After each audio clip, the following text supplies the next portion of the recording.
கோபம் களவு கொள்பவன் பேசத் தெரிந்த மிருகம், அன்பு நன்றி கருணை கொண்டவன் மனித வடிவில் தெய்வம். இதில் மிருகம் என்பது கள்ள மனம், உயர் தெய்வம் என்பது பிள்ளை மனம்.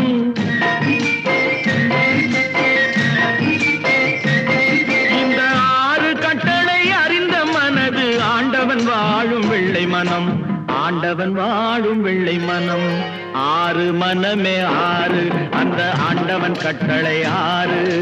தேர்ந்து மனிதன் வாழும் வகைக்கு தெய்வத்தின் கட்டளை 6, தெய்வத்தின் கட்டளை 6.